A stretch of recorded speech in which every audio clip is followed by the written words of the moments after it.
Thân chào cả nhà, không nên xem chùa đâu đó. Nhớ đăng ký, like, comment để ủng hộ team nha. Ngay tận thế băng giá, thành phố tôi sống đột nhiên có tuyết lớn rơi. Nhiệt độ cũng giảm xuống âm 70 độ. Tuy nhiên, tôi là một người có tiền sử bệnh thần kinh, đến bây giờ vẫn chưa được chữa khỏi. Trong họa có phúc, không chỉ sống sót an toàn, còn bất ngờ có được một người chồng cường tráng và 3 đứa con. Ngày 11 tháng 11 năm 2045, hôm nay trời rất lạnh, trên đường đi làm, tôi nhìn bầu trời xám xịt. Trong lòng mơ hồ xuất hiện cảm giác bất an. Tôi mở điện thoại để kiểm tra thời tiết những ngày gần đây. Dự báo thời tiết cho thấy, bắt đầu từ chiều nay, tuyết sẽ rơi liên tục mấy ngày. Nhiệt độ cũng sẽ giảm xuống khoảng âm 15 độ. Đến chiều, thời tiết còn lạnh hơn. Tuyết rơi khắp bầu trời. Tôi ngồi ở trạm làm việc nhìn những bông tuyết bên ngoài. Không biết vì sao luôn có một loại cảm giác không tốt. Có lẽ bởi vì bản thân tôi là một người dễ lo lắng. Tôi có tiền sử bệnh thần kinh. Chính là loại bệnh tâm lý luôn lo lắng. Cho đến bây giờ bệnh của tôi vẫn chưa hoàn toàn khỏi. Cho nên tôi vẫn nghĩ là do thói quen cũ lại phạm phải. Dù tôi tự an ủi mình như vậy, nhưng sau giờ làm việc, tôi vẫn liều mình đi dưới tuyết, đi vào siêu thị lớn gần nhà tôi, mua đồ đầy giỏ hàng. Nhà tôi ở tầng 18 của một khu phố cổ ở trung tâm thành phố. Đây là nhà bố mẹ tôi. Sau khi nghỉ hưu, bọn họ quyết định về quê dưỡng già, cho nên căn nhà 3 phòng ngủ 2 phòng khách.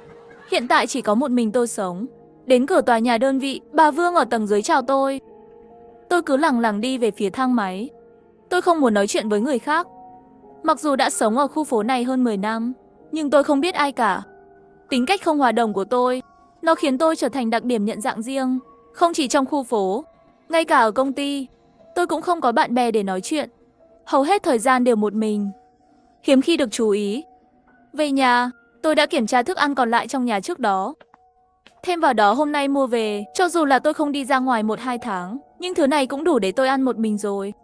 Ngày hôm sau, nhiệt độ giảm xuống âm 10 độ. Ngày thứ 3 nhiệt độ âm 15 độ. Ngày thứ 4, tuyết ngừng rơi, nhưng nhiệt độ đã âm 18 độ. Hôm nay tan làm tôi lại đến siêu thị lớn đó. Lần này tôi không mua thức ăn nào khác, mà là mang theo 2 đề nước khoáng. Nhớ lại ở nhà còn có 2 thùng nước đóng chai. Trong thời gian ngắn sẽ không thiếu nước. Về nhà, tôi nhanh chóng gọi điện thoại cho bố mẹ, hỏi xem nhà họ có lạnh không. Bố mẹ nói nhà mình lạnh hơn, đã đến âm 20 độ rồi. Nhưng may mắn là trong nhà có lò sưởi rất ấm áp. Ở quê thì không cần lo lắng về vấn đề thức ăn. Ngô mới thu hoạch năm nay chất đầy sân. Củ cải trắng, hành lá, khoai tây và khoai lang chất đầy trong hầm.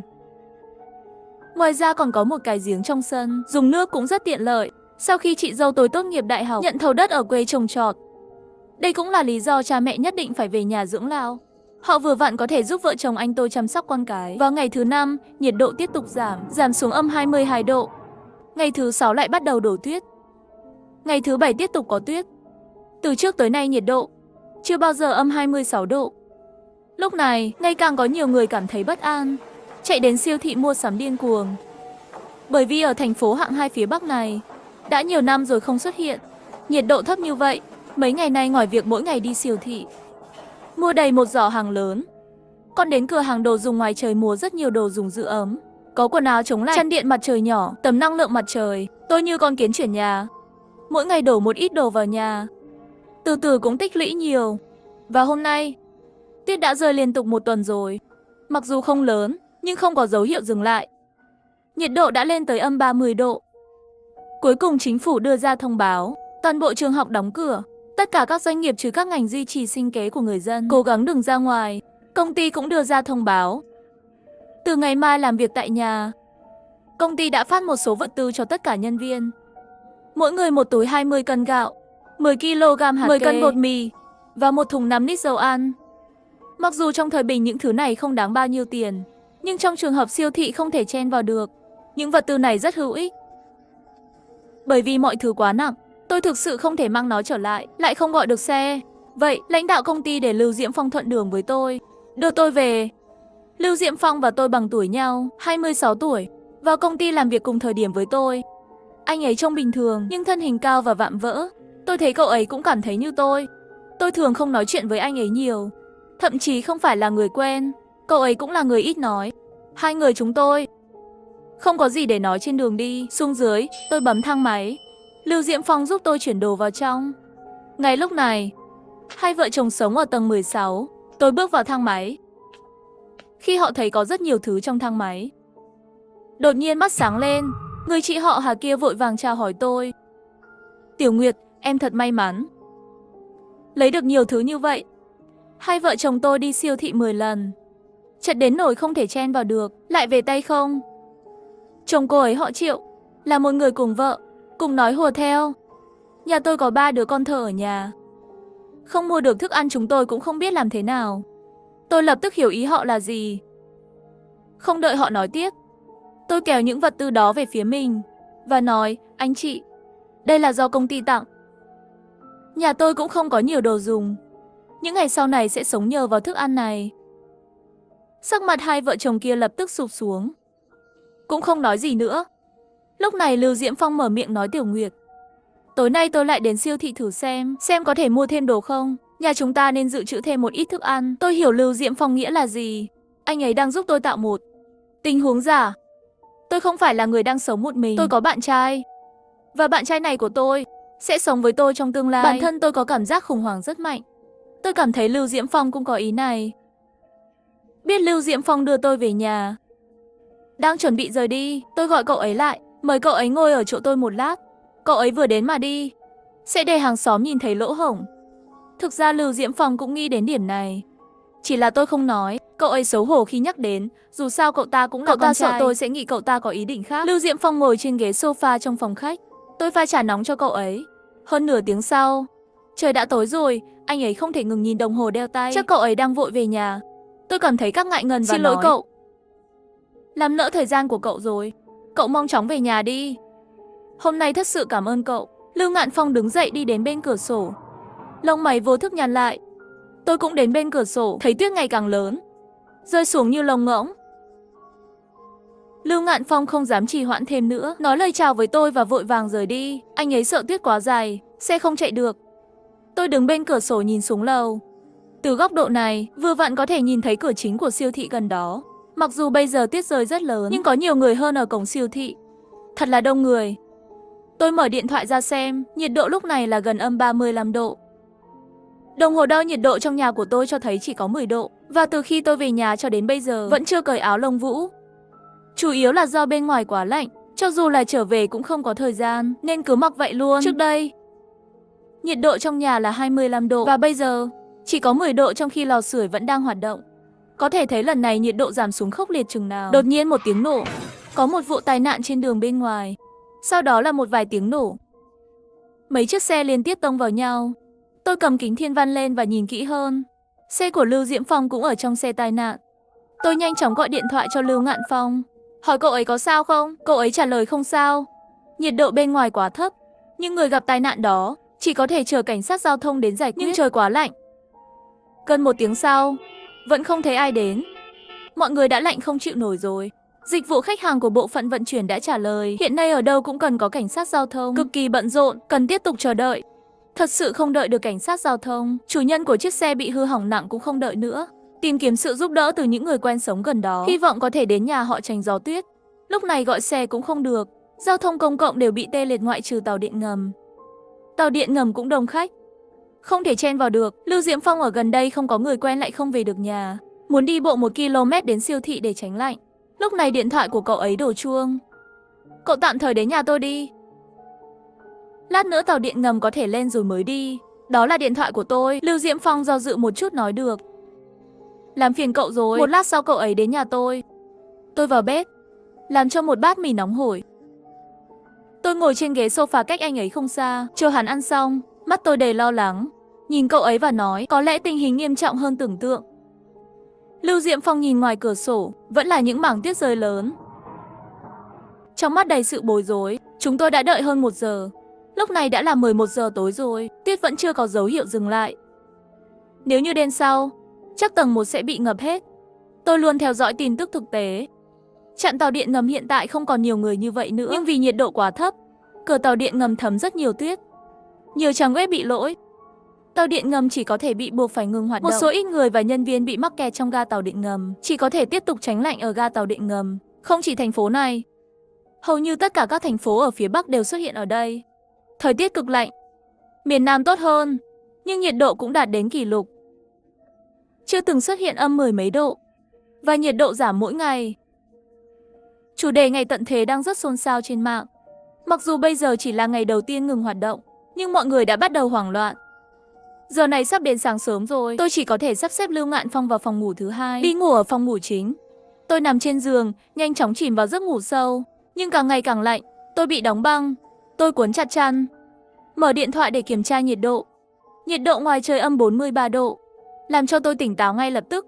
Tôi lại kiểm tra nhiệt độ trong nhà, thậm chí cũng đến dưới không, nghĩ đến Lưu Diễm Phong bên cạnh chắc cũng bị đóng băng rồi. Sau một loạt các cuộc đấu tranh tinh thần, tôi mặc bộ quần áo dày nhất, gõ cửa bên cạnh, nhưng gõ một lúc rồi không ai trả lời.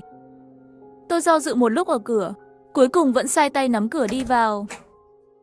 Không thể quan tâm nhiều như vậy nữa, tôi là một cô gái hoa vàng, đêm khuya vào phòng của một người đàn ông độc thân, nhưng anh ta nằm bất động trên giường. Tâm tôi không tốt, đặt tay lên trán hắn. Kết hợp với cách cậu ta bất tỉnh, tôi nghĩ chắc cậu ta đang sốt. Nếu không quan tâm, có lẽ cậu ta chết cóng. Tôi tiếp tục gọi, thậm chí còn bóp mạnh vào mặt người của cậu ta. Cổ là để đánh thức hắn. Cuối cùng hắn mơ màng có dấu hiệu tỉnh lại. Tôi vội đi lấy thuốc giảm sốt nhét vào miệng anh ta. Tôi muốn cho nó ăn một chút nước ấm, nhưng nước trong bình nước ấm đã lạnh từ lâu rồi. Không có cách nào, hắn chỉ có thể cứu nước đá nuốt thuốc xuống. Nước lạnh chảy vào cổ họng, làm cho cậu ta giật mình. Đầu óc tỉnh táo hơn một chút. Tôi nhân lúc cậu ta còn ý thức, đặt cho anh ta một tấm chăn điện, lại đem đến một cái chăn dày ép đến. Làm xong hết mọi thứ, cậu lại ngủ tiếp. Tôi cũng mệt mỏi và đổ mồ hôi một chút. Không có vấn đề gì, tối nay cứ làm như vậy đi.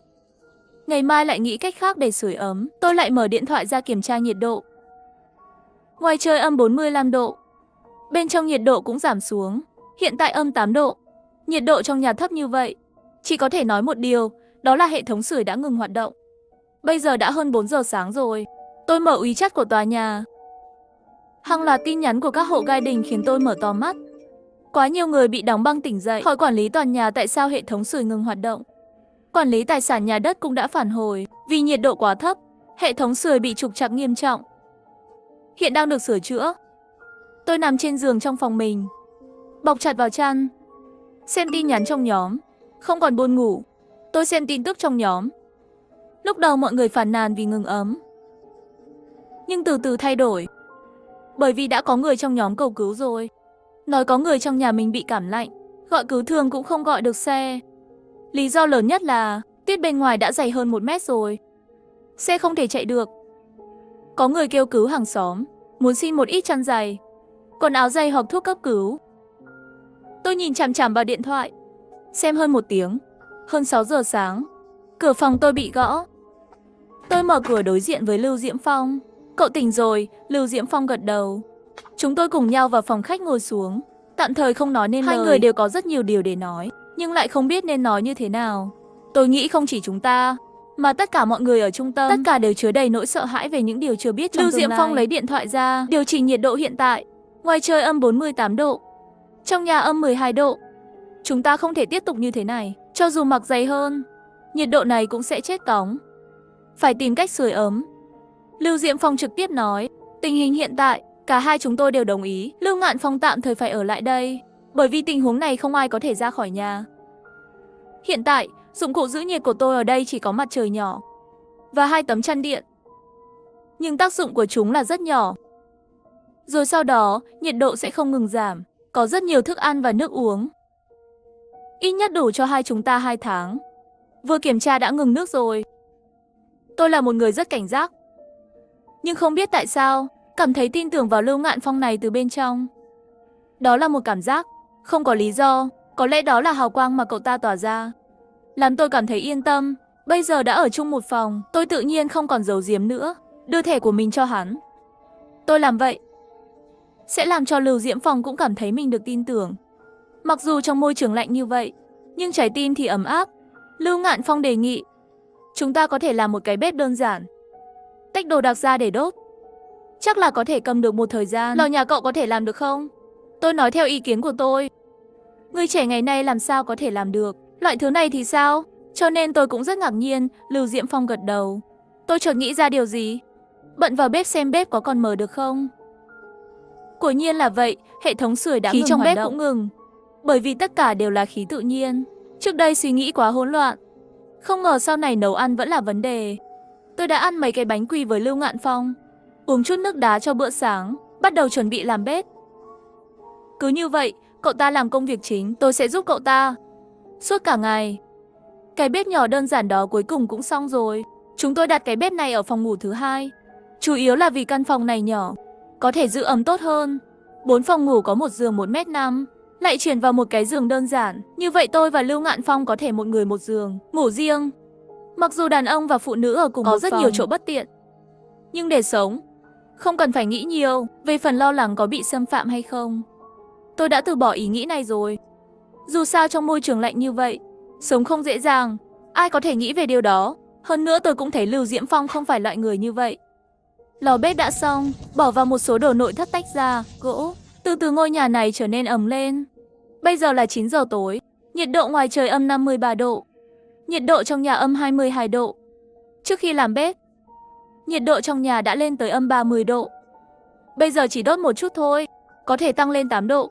Điều này đã làm chúng tôi rất vui rồi, nhiệt độ sẽ tiếp tục giảm. Nhưng chúng tôi sẽ cố gắng hết sức để hỗ trợ nó. Lúc này liên lạc vẫn chưa bị gián đoạn. Ngày hôm nay mặc dù điện thoại liên tục đổ chuông, nhưng tôi rất ít chú ý đến tin tức trong nhóm. Thực ra đây cũng là một lối thoát. Không muốn theo dõi nỗi khổ của người khác. Bởi vì một ngày ngắn ngủi trong ngày hôm nay, tôi thấy nhiều tin tức về người chết. Đây chỉ là ngày thứ 2 của thảm họa, không biết có bao nhiêu người bị chết cóng. Số phận của con người sau này sẽ ra sao? Khu vực bị ảnh hưởng quá rộng, chính phủ không thể cứu trợ toàn dân. Hiện tại cách tốt nhất là chờ đợi. Bố mẹ tôi vẫn ổn, hiện tại vẫn có thể kiên trì. Lúc này điện thoại của Lưu Diễm Phong lại vang lên, bị hắn trực tiếp cúp máy. Hôm nay điện thoại của cậu ấy đổ chuông một lần, hắn liền treo một lần. Mỗi lần sau khi cúp điện thoại, tâm trạng của hắn sẽ kém một phần. Thực ra, anh ấy đã nghe điện thoại một lần vào buổi sáng, nghe thấy không có quan tâm, chỉ có những lời lăng mạ và cáo buộc chống lại anh ta. Địa chỉ người gọi là tên một người đàn ông. Họ Lưu, tôi nghĩ đó là bố anh ấy. Đây là quyền riêng tư của người khác, tôi cũng không cần hỏi gì cả. Hôm nay vất vả cả ngày rồi, chúng tôi đều mệt mỏi. Sáng hôm sau, tôi thức dậy từ giấc ngủ. Mở điện thoại để kiểm tra nhiệt độ trong nhà là 3 độ, nhiệt độ ngoài trời âm 55 độ. Tôi thở phào nhẹ nhõm. Cuối cùng cũng không cần phải ở nhiệt độ dưới 0 nữa. Lúc này tuyết bên ngoài đã ngừng rơi rồi, cuối cùng cũng xuất hiện ngày nắng. Tất cả những dấu hiệu lại khiến trái tim tôi tràn đầy hy vọng. Tôi đã gọi cho bố mẹ trước. Sau khi xác nhận bình an, lại mở tin tức thực tế xem ra, số liệu thống kê chính thức, hiện tại số người chết cóng. Cả nước có hơn 30.000 người, lúc này có mấy tiếng gõ cửa nặng nề truyền vào tai. Lưu Diễm Phong đứng ở cửa hỏi là ai.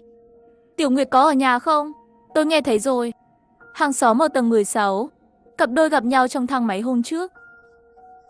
Tiếng động đột nhiên xuất hiện trước cửa nhà chúng tôi, thực sự làm tôi giật mình. Sau khi xác nhận là cặp đôi ở tầng 16, tôi mới biết họ đến để cho trẻ em mượn thuốc.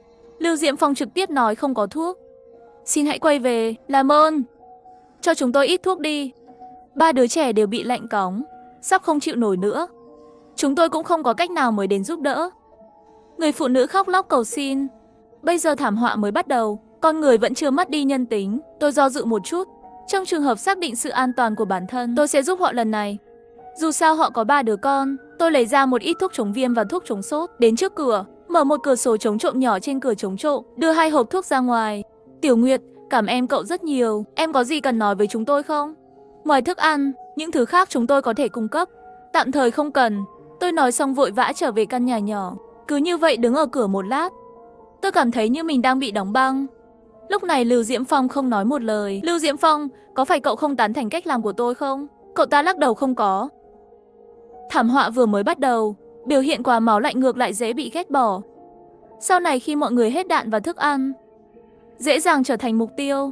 Thực ra nếu cậu không ở đây, tôi không dám giao thuốc. Giờ hãy để họ thấy cậu. Biết tôi không phải là phụ nữ sống một mình, sẽ làm cho họ có chút lo lắng. Cách làm của cậu rất đúng, trong trường hợp đảm bảo an toàn cho bản thân, giúp đỡ trong khả năng của mình là lựa chọn đúng đắn. Cảm ơn cậu không cần khách sáo. Mọi thứ ở đây là của cậu. Cậu có quyền làm, hơn tôi cũng đang được cậu ưu ái. Lưu Diễm Phong, chúng ta bây giờ là quan hệ cộng sinh. Tôi biết rõ, tình huống hiện tại là tôi phải phụ thuộc vào cậu. Thấy tôi thành thật như vậy, Lưu Diễm Phong có chút ngượng ngùng nhìn đi nơi khác. Cảm ơn cậu rất nhiều, tôi càng xấu hổ hơn. Tôi là người khiến cậu không thể về nhà. Thực ra tôi không muốn quay lại nơi đó. Lưu Diễm Phong nói xong lời này sửng sốt. Cậu ấy vô thức đem sự riêng tư của mình tiết lộ ra. Lưu Diễm Phong nói xong vội mở điện thoại xem tin tức. Thời gian cứ như vậy bình tĩnh qua mười mấy ngày. Bây giờ nhiệt độ ngoài trời âm 60 độ. Là loại vừa đi ra ngoài, bạn có thể bị đóng băng trở thành một tác phẩm nghệ thuật. Bây giờ đã cúp điện. Khi mạng lưới điện cũng ngừng hoạt động, người ta không dám ra ngoài, cho nên cũng không nhận được tin tức từ bên ngoài. Các gia đình, những người còn sống, như thể đang sống trên một hòn đảo. Tuyết đã ngừng rơi. Nhiệt độ cực lạnh vẫn khiến người ta tuyệt vọng. Không thể ra ngoài trong một thời gian dài, cũng không thể liên lạc với bên ngoài, làm cho tôi không có gì để làm, ngủ càng ngày càng nhiều. Tôi cảm thấy mình như một con vật đang ngủ đông. Lưu Diễm Phong mỗi ngày đều kiểm tra vấn đề an toàn, nấu ăn và dọn dẹp như một người phục vụ tôi, giống hết với mẹ tôi. Tôi đã liên lạc với gia đình, bọn họ trốn trong tầng hầm. Anh trai tôi rất giỏi, dùng công cụ để mở địa đạo vào tầng hầm. Thức ăn cũng không cần lo lắng, về phần dùng nước đun sôi máu là được. Nhiên liệu không cần lo lắng, lấy ngô từ sân vào, có thể ăn và đốt. Biết tình hình ở nhà tốt hơn ở chỗ tôi cũng yên tâm rồi, sợ bố mẹ lo lắng. Tôi nói với họ là tôi đi với bạn trai. Tôi an toàn khi có anh ấy bảo vệ. Trước khi liên lạc bị ngắt kết nối, gia đình Lưu Diễm Phong vẫn không ngừng liên lạc với cậu ấy, hy vọng anh ta có thể gửi đồ tiếp tế. Mặc dù trái tim anh ấy rối ren, cuối cùng không ngu ngốc, thật sự mạo hiểm tính mạng để gửi đồ tiếp tế cho họ. Vào ngày này, chúng tôi nghe thấy tiếng động ngoài cửa. Lưu Diễm Phong đột nhiên nói không tốt, có thể có người đang gõ cửa. Đừng yên ở đây, tôi ra ngoài xem. Kẻ lừa đảo vừa mở khóa cửa, nhưng có vách chặn cửa, họ không vào được. Trong tay Lưu Diễm Phong cầm con dao, lạnh lùng mở miệng, mau cút. Người ngoài cửa không bị đe dọa. Không biết là mấy người dùng diều, dao làm bếp bị kẹt mạnh trên cửa, phát ra âm thanh đập mạnh hại người. Vừa chém vừa mắng, mau mở cửa cho lão tử, giao tất cả thức ăn. Nếu không lão tử chém chết các ngươi. Không lâu, cửa chống trộm này dưới sự phá hoại mạnh mẽ của họ, cuối cùng cũng không chịu nổi nữa. Bị cửa xe mở ra, nhìn thấy 5-6 người đến với chúng tôi với vũ khí. Một người cao lớn cầm dao làm bếp chém vào tôi. Cho dù Lưu Diễm Phong phản ứng nhanh hơn nữa, cũng không thể đối phó với nhiều người như vậy. Không có thời gian chăm sóc tôi nhắm mắt lại, nhìn thấy con dao làm bếp của nhau, nó sẽ rơi vào đầu tôi. Đột nhiên người đó bị đâm từ phía sau, nằm xuống đất, mở mắt ra, nhận ra người cứu tôi là vợ chồng tầng 16. Với sự hợp tác của vợ chồng tôi ở tầng 16, Lưu Ngạn Phong giải quyết mấy người còn lại, nhưng người đàn ông trong cặp vợ chồng đó lại bị thương nặng. Sau một lúc nuốt không khí, người phụ nữ khóc, nhưng vẫn còn một chút lý do. Khóc với chúng tôi, Tiểu Nguyệt, tôi cũng sắp chết rồi. Hôm nay hai vợ chồng chúng tôi miễn cưỡng tới đây, giúp đỡ. Chúng tôi đã bị bệnh từ lâu rồi, không còn thức ăn ở nhà. Hãy nhận nuôi 3 đứa con của tôi. Làm ơn. Chị ấy nói xong những điều này, như chút được gánh nặng liền bất tỉnh. Cuối cùng vẫn không qua được, tối đó đã tắt thở. Tối đó tôi không ngủ được. Trong lòng khó chịu quá, hôm nay đối mặt với cảnh tượng đẫm máu như vậy, khiến tôi xuất hiện một chứng rối loạn tâm lý nghiêm trọng. Lưu Diễm Phong cảm thấy có gì đó không ổn với tôi, qua rèm thì thầm nói Tiểu Nguyệt, tôi có chuyện muốn nói với cậu có thể đến chỗ tôi không? Bên cạnh tôi là 3 đứa trẻ. Tôi cẩn thận xuống giường ngồi bên cạnh Lưu Ngạn Phong. Lưu Diễm Phong nhẹ nhàng nắm lấy tay tôi, đã có tôi ở đây. Tiểu Nguyệt, cậu có muốn nghe tôi nói về chuyện gia đình của tôi không? Giọng nói của Lưu Diễm Phong thể hiện sự dịu dàng chưa từng có. Tay tôi bị anh ta nắm và không đáp lại, chỉ ngồi im ở đó. Khi tôi 8 tuổi, mẹ tôi qua đời, chưa đầy 3 tháng. Bố tôi đưa mẹ kế về, người phụ nữ đó là tình nhân của bố tôi, rất độc ác. Sau khi đến nhà tôi, bà ta đuổi tôi ra hành lang để ngủ. Sau này người phụ nữ đó bắt tôi làm toàn bộ việc nhà, bắt tôi phục vụ bà ta. Có chút không hài lòng liền đánh mắng. Tôi đã hy vọng cha tôi có thể bảo vệ tôi, nhưng ông ta cũng là một ruột với người phụ nữ kia. Cuối cùng thi đại học kết thúc, tôi đến trường đại học ở thành phố này, chạy trốn bọn họ. Mấy năm nay chúng tôi chưa từng liên lạc với nhau. Ai ngờ sau 2 năm làm việc của tôi, mua được nhà giếng, gia đình 4 người bọn họ không biết xấu hổ tìm đến đây. Ở nhà tôi không đi nữa. Chuyện sau này cậu biết rồi đấy. Cậu chắc hẳn đã chịu nhiều uất ức. Đúng, tôi đã đau khổ trong nhiều năm, nhiều lần nghĩ đến tự tử, nhưng tôi đã làm được. Cho nên Tiểu Nguyệt, không có gì là không qua được. Cậu ấy đặt tay lên trái tim mình, biểu tình cực kỳ nghiêm túc. Tôi không thể kiểm soát được nữa, dựa vào vòng tay của Lưu Diễm Phong. Những ngày sau, tinh thần tôi dần hồi phục. Chúng tôi có 3 đứa con, sống trong căn nhà này. 33 ngày sau thảm họa, ngày 24 tháng 1 năm 2043, 1 tháng rưỡi sau, chúng tôi hết đạn dược và lương thực. Lưu Diễm Phong cầm một quyển sách kể chuyện. Một khung cảnh yên tĩnh của 5 tháng. 2 tháng trôi qua, Thức ăn cũng đã hết. Ngày hôm sau, khi chúng tôi tuyệt vọng, cuối cùng cũng nghe thấy tiếng trực thăng cứu hộ bên ngoài. Âm thanh này giống như âm thanh của thiên nhiên, kéo chúng tôi ra khỏi vũng bùn. Sau đó chúng tôi được cứu đến nơi tập trung của những người sống sót, bình tĩnh, bắt đầu một cuộc sống mới. Vài ngày sau, bố mẹ anh và chị dâu tôi cũng được cứu. Gặp lại họ, tôi không thể không khóc. Những người sống sót khác không có gia đình của Lưu Diễm Phong, điều này có nghĩa là họ đã không vượt qua. Đối với những gia đình ích kỷ, anh ấy đã sớm cảm thấy nhẹ nhõm rồi. Thông báo chính thức cho biết thảm họa này sẽ kéo dài nhiều năm. Ngay cả trong mùa hè, nhiệt độ bên ngoài cũng dưới âm 40 độ. Vậy, nơi ở tương lai của chúng tôi sẽ được cố định trong hầm. Đối với chúng tôi, miễn là bạn có thể sống tốt với những người mà mình quan tâm, ngay cả dưới lòng đất cũng là thiên đường.